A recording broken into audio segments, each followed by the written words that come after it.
You're listening to The Pivot Point, where we unpack the defining moments that shift careers and lives. I'm your host, Laura Dunn, founder of Lead Intact, and my mission is to spotlight the raw, real stories behind career pivots. The fears, the hopes, the messy middles, and the bold decisions that follow. If you're feeling stuck or quietly wondering what's next, I hope these stories help you see yourself a little more clearly and inspire you to start moving toward your own dream life. Let's begin.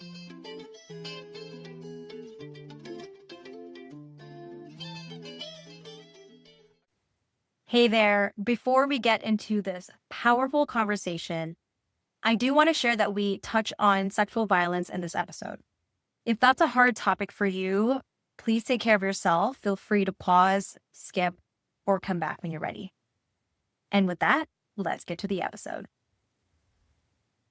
Welcome, Laura, to the Pivot Point podcast. Fun fact, I think you're my fourth Laura, not including myself. You as Laura is all around you. I do, but the difference is this is Laura D also. So we got two Laura Ds in the house. You know, it's going to be a great episode. And thank you so much for making the time to be here. I mean, I know you personally, and I'm so excited for my audience to get to know you as well. Yes. Well, thank you so much for having me on. I'm excited by your podcast. I've listened to some episodes. You have wonderful guests, and I'm honored to be among them. Awesome. So I'm going to go ahead and start with reading your amazing bio, just so the audience can get to know you a little bit better.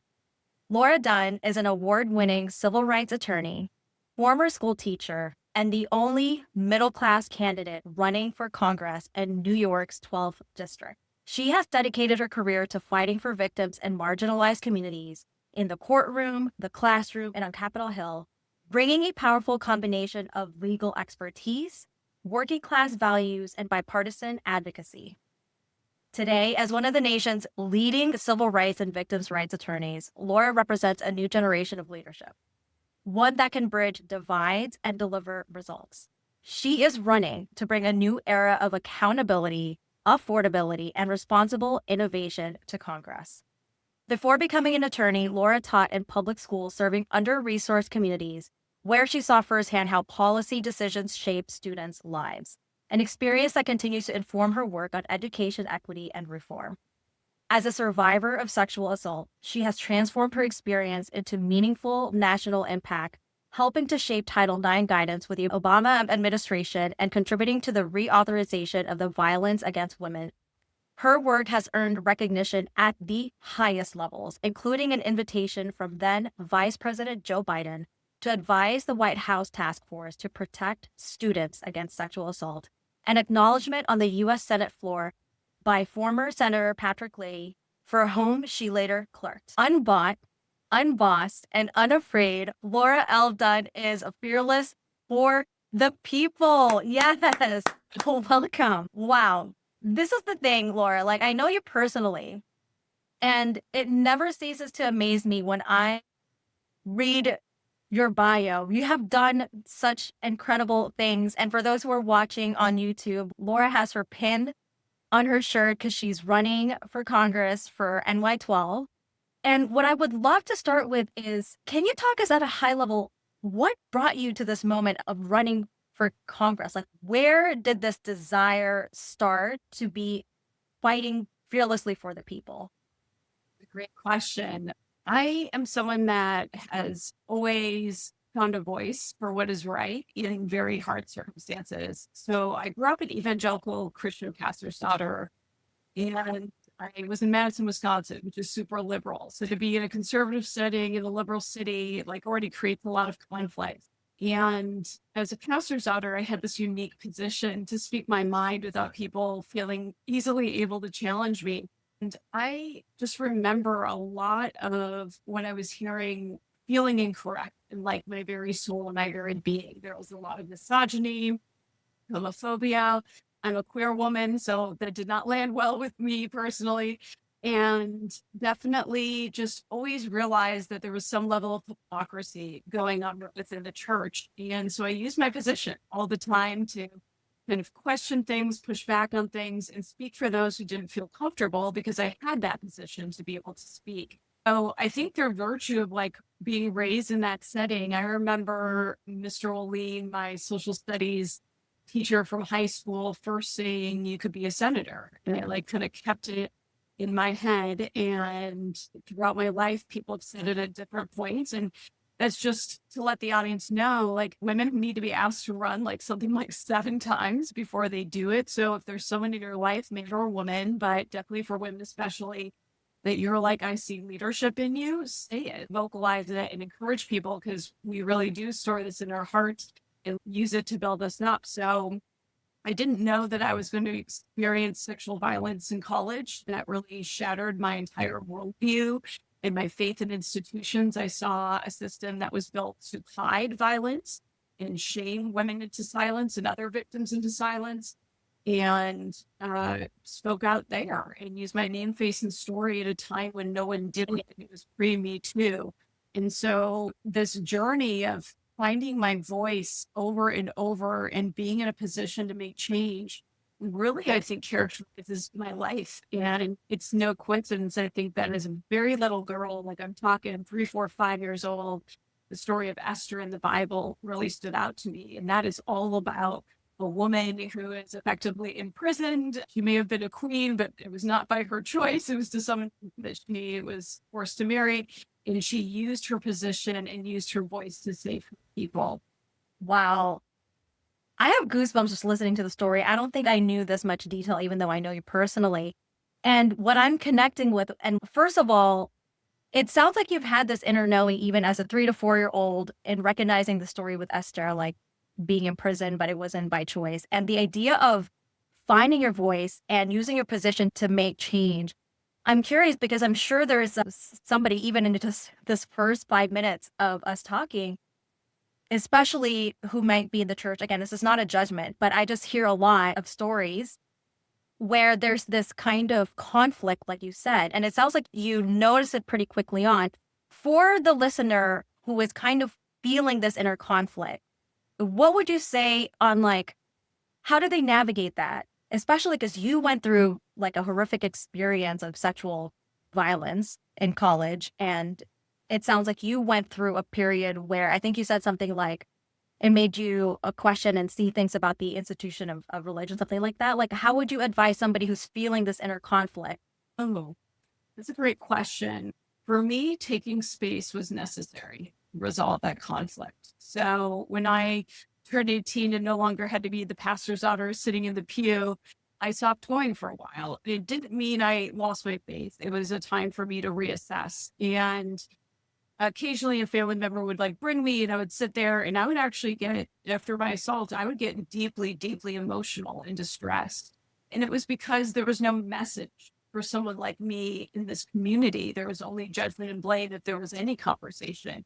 Once in a while, I did find, good individuals and leadership that did have some messages, but my impression of the church right now in America, and I'm painting with a broad brush, there's obviously places that have differentiation, but it is largely mediocre men who have no experience of oppression and who have taken leadership roles in a community that they want to keep uneducated and uninformed and leaning right. Like we are seeing the rise of Christian nationalism and we are seeing really violent displays of masculinity under the name of God. We literally have a president who claims to be a Christian, yet is in the Epstein files and accused of raping 13 and 15-year-old children. So that's the kind of hypocrisy that I somehow was always like in my field, even if I didn't have words for it. So I took space.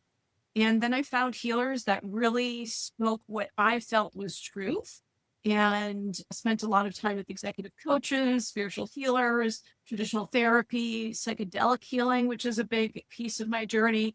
And through all of that, I kept regrounding back into the truth that always was known in me. And for those who practice yoga, the whole idea is you quiet your mind and you then actually can reconnect with truth. So for me, it's creating space to reconnect with what is true, because what's so powerful is every single person knows the truth. They can walk into a room and know when someone's inauthentic. pretty quickly. I mean, children develop this skill like right away. Just hard for parents trying to teach them things that they themselves don't follow. So I believe that we have so much inner knowing, and I've been blessed to have connection with it. I have so much connection that in fifth grade, when I was on safety patrol and was given a trip to Washington, D.C., because I was the top safety patrol officer at my school, the minute I was physically there, everything in my being knew I would be there again. I thought I was going to go to college. I ended up not going to college there, but I founded a national nonprofit there and did all this amazing advocacy at the federal level. And maybe we'll be there again. That would be 2027. Should I win this race? So there are things that we know, and the people that can connect with it, that can clear enough space and noise, I think find pathways even in the oddest and weirdest of circumstances. Okay, I love that you brought up that there's this inner knowing. And I'm curious. So even in fifth grade, you had this knowing, and maybe your interpretation at the time was like, oh, maybe I'll go to college there. Can you walk us through? So from fifth grade, and then you mentioned that you founded your nonprofit. What are some other ways in which your knowing led you to things that you have done? Well, the founding of the nonprofit story is wild. I mean, you can't make this stuff up. So when I was a survivor, I had an idea for a nonprofit someday that I was going to fund. And I just like started brainstorming the name, and Serve Justice came up, SURVJUSTICE. So play on survivor. And it was one word, domain name. And I like put up a little page. And I think this was something like in 2010. And I wasn't doing anything at that moment, but little did I know that my story would go national that year as a survivor. National Public Radio picked it up with the Center for Public Integrity, doing an investigative series, exposing campus sexual violence and its mishandling. And then President Obama and his administration picked it up, and they invited me to speak at the Department of Education. They invited me to the executive buildings. They invited me to the White House. And so I was able to have all this influence. And I had just started law school. So as I was going through law school, I'm literally commuting between Baltimore, Maryland, at the University of Maryland Law, to DC for meetings with all these officials. I'm drafting and passing federal law. I'm serving on rulemaking committees, making regulation. I'm advising White House task forces. And as I'm graduating law school, a friend texted me and said, "Did you see the White House website?" I had no idea what he was talking about. So I kind of texted, "No, what are you talking about?" And he said, "You need to go to notalone.gov right now." And so what had happened is in those 3 years of law school, as I was advocating, I got really tired of every journalist saying, "How should I attribute you? Should I say Laura Dunn rape victim?" And that just made me feel gross over and over. Like I'm more than the victim, right? Like, so I used the name Serve Justice because I bought the domain. And I was like, I'll just use it because I want to be affiliated with something positive. And it got into national publications for those 3 years. And so the White House website published as a national resource to the nation, Serve Justice. And it didn't exist. So when I saw that, I was like, well, I can't tell them it doesn't exist. And it's just like a domain name that I bought because I was tired of saying that I was a rape victim over and over. So I literally that day was submitting my bar application to the state of Maryland so I could become a lawyer. And I drove from dropping that off into Delaware and incorporated my national nonprofit Serve Justice because the White House has decided that it exists. And I was on the fence about, do I get a job? Because my family was pressuring me, like, you're in so much debt, work for a law firm, pay it off. And I was like, I don't know, this advocacy thing that has no money at all seems really amazing. And I feel like I'm to it. So the universe just gave me a giant shove, and something very similar happened for me deciding to run for Congress. And this was not the timing I desired, but there were a lot of messages along the way saying, you're going to get something really big. And I was given a really big period of rest before Jerry Nadler announced his retirement, and everything in my being said, yes, this is for you to do.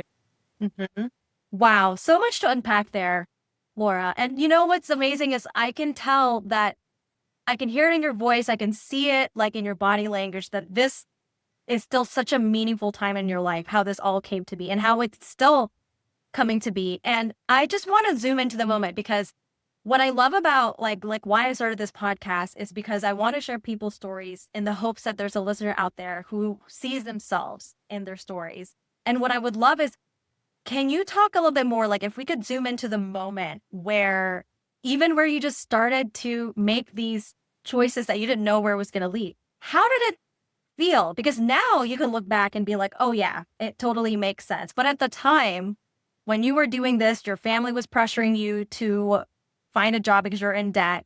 And your heart, it sounds like, was just like, I don't know, this advocacy that has no money makes so much sense. Walk us through, like, if I can zoom into your brain, your heart, what was happening, and then what led you to just be like, you know what? I don't know where this is going. I'm in so much debt and I'm going to do it anyway. It's a good question. I think my courage has always been stronger than my fear. So I have, like everyone else, like I have never been more terrified in my life than to run for Congress. And it's not because I'm on a public stage, and it's not because people criticize me. It's because you don't get paid to run for Congress. Like I am losing money every single day that I do this. And that's terrifying to me because I live in an expensive city. I've come a long way in my career and life to a position that I'm finally comfortable for like the first time at age 40. And then this crazy desire to save my nation and to fight back against all the oppression I see came up. And it's like, ooh, I have to put all my money on the line. And that's exactly what happened with this nonprofit. I had put all my money on the line. I paid for myself to commute into DC. There were so many things I was asked to do as a volunteer, and I was unpaid. And I just said yes over and over and over. And it made me be able to be a national advocate overnight because I said yes so much. But it really cost me, like personally and professionally and financially. And so there was definitely a learning point that I had to shift into, okay, I've said yes enough. Now, how do I sustain? And that's kind of how I view it. You say yes and do as much as you can when you get going. And then at some point you have to realize, okay, I've reached a good point. Where's the sustainability in this? And that even happened in this campaign. My fear was causing me to have like panic attacks once a week. The first month that I filed, I had them very privately, but in my home, I was like, am I insane? What am I doing? Can I pull this off? And then it just slowly shifted. So what my best friends have reminded me is every time I've done something bold, I am terrified at the start, absolutely terrified. There's never been a moment I'm like, this will be easy. Let me just invest a lot of policy overnight. Like I've never had that thought. And I don't even know always what I'm signing up for. It's just there's something in me that says this is a yes. And it feels like a calling. I mean, I really do still have faith. They do feel called that people have been given gifts and talents in this life that we are meant to use for good. And for me, I can feel it. It's a pull on my heart. And so courage just trumps fear. And sometimes I'm a little delusional even. I think it took me 2 years into the nonprofit before it really hit me that I'd gambled my entire professional life on an idea that had no financial support. And when it hit me, I was like, oh my gosh, that's insane. But it was 2 years. So like, I'm glad some part of me didn't fully click into the insanity of it. And that's even happening with this campaign. Like, yes, sometimes I get that I'm, running for Congress, but it just feels natural to me. And there's going to be a day that I'm on the debate stage standing next to a Kennedy being like, oh, wow, like I'm really doing Mhm. Yeah, I just went through a whole slate of emotions listening to you because I'm already resonating with what you're saying. So like for the listener out there who's like, I can't relate. I'm not running for Congress, but anybody who's ever felt a tug in their heart and a desire, who's ever felt terrified, who's ever had to make a choice to say yes to their courage over their fear can relate to your story. And what I love about this, Laura, is that you just come off as such a total badass, right? Like I read your intro and it's like, hot damn. And why I really wanted you on this podcast is because it's like, yes, you're a badass, and like the humanity aspect of it, of like, actually, you're quite relatable. And actually, if Laura, not this Laura, the other Laura, can do all these amazing things while feeling terrified, while quote unquote being delusional, choosing courage over fear, listening, saying yes over and over again, listening to your heart that was tugging yes. then anybody can do it. It's not like you happen to be special. I love that you said there was never a time where you didn't feel terrified when you first started. I think that's absolutely relatable. And what I feel the listeners can take from this is you just say yes anyway. And I do want to, I've been playing around the idea of like, what is delusional anyway? Because in the grand scheme of things, like, is it really delusional? Like, this is just where I'm at these days, Laura, where I'm kind of like, is it delusional? Because in the grand scheme of things, if you believe in like, like the higher purpose, which I do, we've talked about, it's not delusional. You're just following it. And the only time you think it's delusional is when like your logic or the ego comes in and tells you it makes sense. But actually, you were following the call and it made sense from like a heart perspective. Yeah, no, I mean, I've done a lot of psychedelic work and they speak a lot about intuition, this like deeper knowing that's beyond logic and reason. For whatever reason, I was formed in this life, like fairly connected to that. I had an awareness and followed it a lot. And it's only gotten stronger with intentional practices with executive coaching, psychedelic healing, like all of that. I've cultivated it. So that when you have those experiences where you feel alignment is like another way of describing it, where everything just clicks and you're like, oh, fuck, I see this door right in front of me and I'm gonna grab it and open it, even though I have no idea all of it comes with opening this door. So yeah, there's something to it. And you're right, maybe it's not delusion. It's just not falling into the trap of the mind. That's like what you're doing. Because the mind screams at me all the time. I mean, I'm 2.5 months away from the end of my primary, and my mind still is like, are you sure? And I'm like, it's too late. In that tricks that I do, I literally go so hard when I make a decision that I can't get afraid and back out. So when I heard that Jerry Nether was retiring, it was the day after I turned 40. And I had that fear/excitement of I'm doing this. And unfortunately, I found out later that day that my father was terminally ill, so I couldn't act on it right away. I had to take a month with my family.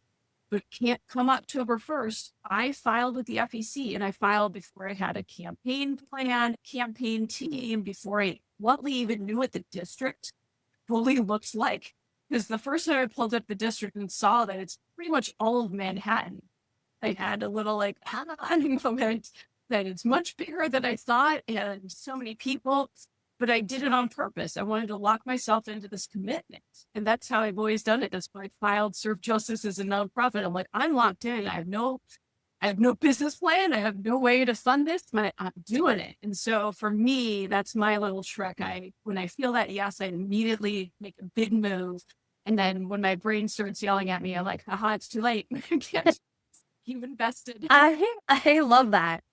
What I'm getting from that is that you take action before your mind can trap you. Yeah. And for the listener out there who's like, whoa, that's too much.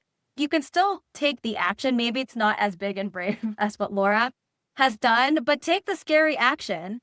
And what it sounds like to me, just in listening to your story, is that it kind of forces you into momentum. So however big that action is, however bold or like you get to define what that is, but you just did it. And I want to talk through like more recent events, right? Because you mentioned that even now your mind still talks to you and it's like, are you sure? So I'm imagining a listener is kind of like, what do you do? Or even I'm kind of like, what do you do when your mind is insisting that this is the wrong move? So how do you stay true to what your calling has been telling you? Because you mentioned you were having panic attacks every week. So walk us through, like, how did you walk through that and stay centered and grounded and like, no, this is the right thing for me? Yeah. Oof. Questions. So I guess I like create like a construct when I have those voices, right? And that doubt. And so some part of me thinks of it almost like a trial and a tribulation, like a test from the universe of, do you really want this? Because I'm going to make it easy for you to say no. So there's influx points where maybe we didn't get the endorsement we wanted, or a donor said they were going to pledge money and then did it. Like there's all these moments where you're kind of up and down emotionally. And we've had really big ones, the campaign. And when they happen, I take the time and I work through and recommit each and every time, because you need space. So I think when I started this work, I would override everything that was happening in my being. And I was just like a machine. I was very non-human, superhuman, work all night, not sleep. And along the way, several messengers from the universe came and were like, hey, you should maybe like sleep and take care of yourself. And, then your body starts acting in weird ways. And you're like, what is this weird condition that no one can explain? It's stress. So the difference between the work I started doing as a victim advocate and the work I'm doing now going into politics is I've learned a lot of lessons about honoring what is human in my body and the needs that I have. So if I'm having a panic attack, I don't view it as override, push through. I view it as let's take some time. And what I've looked back and realized is not only was it a moment for me to recommit to this calling, but actually something really bad was happening in the campaign that I couldn't put my finger on. But my being was being like, you must address this. So occasionally I had to remove members of my team, and that was hard to conceptualize in the moment because it was a new project for me. I don't know everything. I'm deferring to people I think are quote unquote experts. And one lesson I want to give the listeners of your podcast is so many times in my life, I've deferred to people because I thought they were wiser than me, despite being someone very attuned with my intuition. And I've always regretted it. 100%. Every single time my being is like, this doesn't feel right, but someone's like, I've done this a lot and it should be fine. It doesn't feel right to you. Don't do it. And if you're not paying attention to me, that was manifesting as panic attacks. I had the wrong team at the start. They wanted me to be someone different than I was. They wanted me to package myself differently. And thankfully, I quickly realized that. It took like maybe a month and a half of being pretty miserable. But when I threw off that framework and found teams that are like, we like you for you and want to promote what you already are, that freed me from those things. So there's wisdom when you're having these scary moments. It's not just recommitting. It's maybe something's actually wrong and you need to readjust your course a little bit. Oh my God, that's so good. I love it. Take the time and recommit and see what the wisdom is in these hard moments. That is beautiful. Honoring what is human. There's like 10,000 quotes from our time together, Laura. This is amazing. What I'm curious about is because I have the privilege of actually knowing you, like I know you actually live this. And for the listeners who are not as connected as you are, but they do connect to your story of, yeah, like I shouldn't have listened to, I'm thinking specifically of like people who go to the doctor because they assume the doctor knows better. Anything that has to do with like advocating for yourself, or maybe you're in school and like the professor, whatever. So for the person who's relating to like, but wait, aren't they supposed to know better? Like, what are the signs, even in that moment that you talked about with your team, that led you to believe, okay, maybe the people I hired were the quote unquote experts, but something is telling me something's off. So like, what was your experience and how did you know?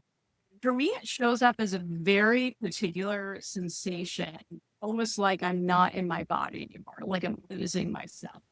And I think it's funny as something I definitely know from my not so healthy upbringing in religious community that was very spiritually abusive at times is when I deferred to other authority, I did lose my inner sense of self. And it kind of felt like a wind could have blown me over. Like there was no grounding at all. And so when I kind of feel like I'm up in the air with no feet on the ground, I know I've deferred too much. And I hate the feeling. Like it literally creates a panic attack in my body. Like everything in my being is like that. I'm now grateful that it's such a strong sensation. I can catch it earlier now and like find it so it doesn't get to that overwhelming state. But I had to learn that body wisdom that like was not knowledge I had until actively being in this campaign of no, that's not you just being tired and stressed. Oh, that was of course part of it. It's actually some deeper knowing that you haven't created enough space to listen to and translate into action in your life. So, okay, so the first step it sounds like is you recognize the feeling. I love that you said body wisdom. I love that you said that because that's something that I learned late in life also. We tend to think of the mind as the wise thing, you know? Okay, so first is recognizing the feeling and really leaning into that body wisdom. So listener, like whatever that feels like for you. And then what did you do next when you recognize, okay, something is off? Did you immediately take action? Did you take time? Like what did that look like?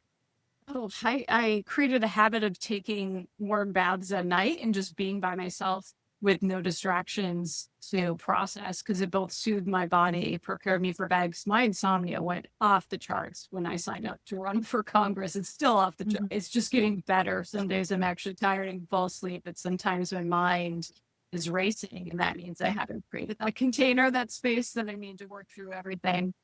So yeah, I just created that space and process. Sometimes I would call friends and supports. You were definitely one of them. I reached out to in the early days and I was like, I think I'm losing my mind. Like, help me. Mhm. And so it's good to have community, but I think community can help like offer their nervous system, but only you really know when you're in the moment, like what is the right thing to do. And I've had a lot of amazing advocates and advisors on my team, but no matter their wisdom, so many of them have been wrong for me because it can't get personal. How I show up matters. So when someone says, be more hopeful and be more positive, that may be some wisdom I can integrate in some ways, but we're in a horrible political time. Like, no one wants puppies and rainbows when they're losing their rights and their financial freedoms and they're seeing everything they hold dear dismantled. So I try to, this is what I actually tell people who ask if they should go to law school, because all teacher lawyers are like, oh, should I go? And they ask, and lawyers always have strong opinions, yes, no, and all this stuff. And I say, you know what, listen to everyone, but then decide what's right for you. So take all the little pieces and like floating around, but then like your wisdom has to guide at the end of the day because no one knows but you. I love that. Okay. I just wrote like a 5-step process based on what you what you said. So, one, recognize that something's off. So this is the body wisdom. You don't have to make a choice yet. I noticed that when you were talking about it, you were just like, I'm out of my body.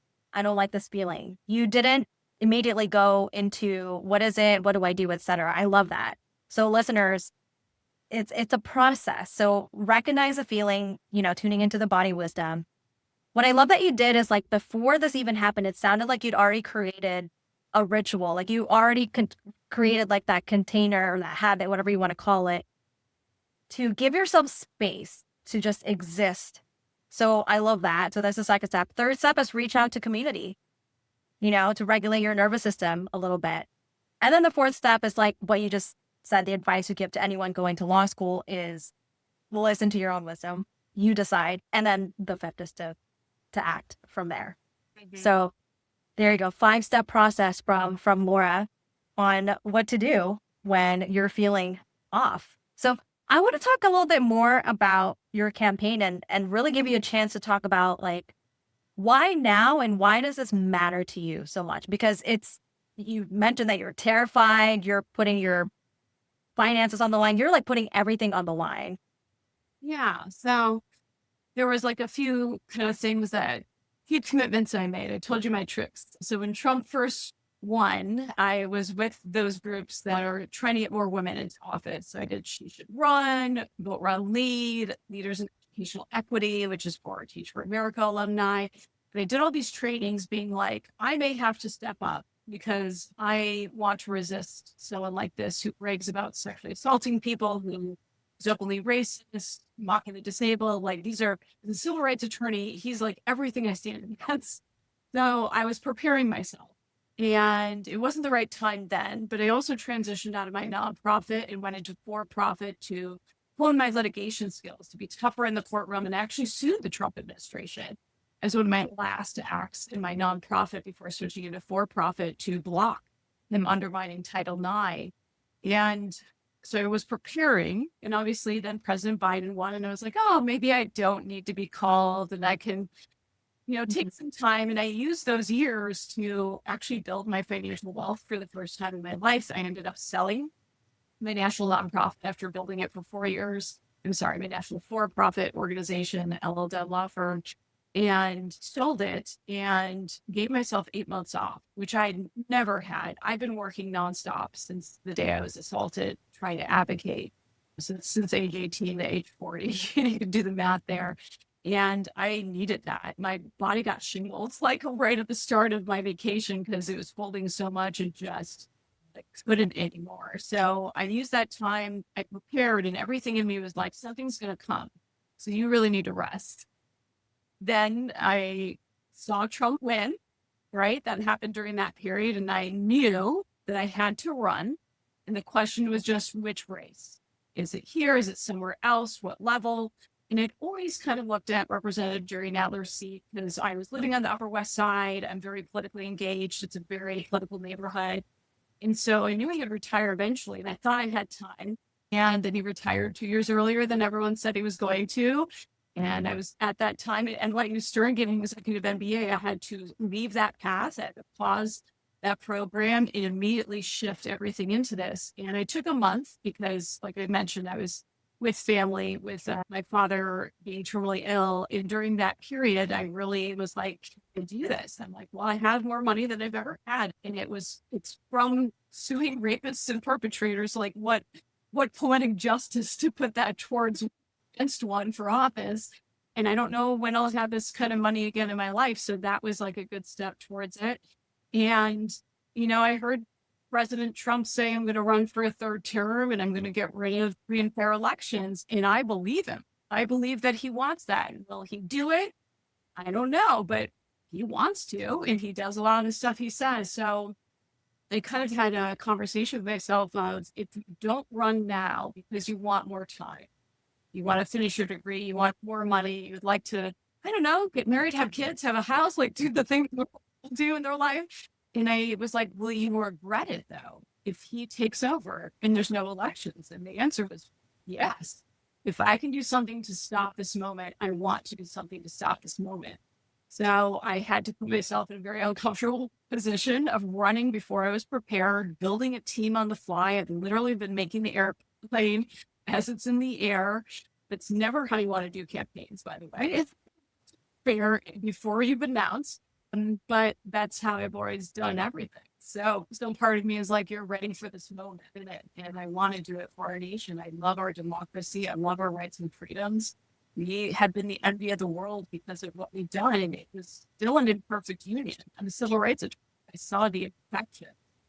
We were closer than anyone else. So I want to get us back there and I want to pull us ahead. And I think that's possible for leadership of mine. Oh my God, Laura, you are so inspiring. You're so inspiring. You put aside comfort, safety, rest, because you believe so strongly in having the kind of leadership that you can provide. And for anyone who's listening, who was just feeling so inspired, who want to support you, who want to learn more from you, how can they follow you, connect with you? Now is a great time to get involved because the primary is June 23rd. So there's only 2.5 months left. There is a volunteer tab on our website. You sign up, you get to door knock with me. You get to go to dog parks and hand out scars and pens and information about me, and get to go to events and support a candidate actively working for the people. So volunteering is definitely one. Donations. Everyone's tired right now. I get so many text messages from the Democratic Party right now, every single day asking for money. I totally feel people on that. I never gave that much to campaigns. I'd give 25 here, 25 there. Now that I'm running it, I know how absolutely mind-boggling it is to raise millions overnight for a short-term project. I have started giving hundreds to other. So whatever you can get, we need the money. It gives us the material to hand out when we do the outreach. It makes sure that we have a team member tracking the grid that we're walking. So we hit every New Yorker. It gets us advertisements in newspapers. If you want new leadership, you got to put your money behind it. I do want to reform money in politics. Until someone like me gets in, we're stuck with a very moneyed system. And last but not least, doing what people like you just did, Laura, like the platforms that you have. You have a following and you want to tag me, do a video together, get out the word. I can win with 35,000 votes, which is an insanely low win number for a congressional race. Normally it's 150,000. I only need 35,000. The reason it's so low is so many white men are in the space and they're all pulling on the same pool and they're all fighting each other. And I'm the only lady pulling it. And I'm the only one with the civil rights background. I'm the only Latina. I'm the only person who's queer. Like, I have all these identities that none of them represent. And so I'm pulling on my communities that I am part of, that I represent, that I fight for. And so if you're part of those communities, you have a platform, even if you're just an industry leader. Today, a bunch of crypto industry leaders endorse my crypto stance and are pushing it out to their community. So everyone has a way that they can support me. And I just want to encourage, even if it's not me, if you're like listening and you're like, I'm in California, that's too far away, find your local leader, or is it you? And don't be afraid then if it is you, find these organizations, get involved, or you yourself step up and run, just plan a little bit ahead. That's my one tip to you. I love it. Laura, thank you so much for making time to be here. I know you've got a really busy schedule. I have one last question that I ask all of my listeners, and that is, if you were an item in a coffee shop, anything, you could be a drink, a pastry, you can be the cashier, coffee grinder, whatever it is, what would you be and why? For some reason, pumpkin loaf is coming out. That's just because I eat it all the time. No, I feel like it's good for your stomach. Brings you kind of grounding. That's, I think, why I eat it. And for me, food is always about like finding my happy spots and, my little comfort and joy for the moment. So one of the challenges I gave myself in this race, I already had the badass, the fighter, or the lawyer. I've challenged myself to have the joy, the love.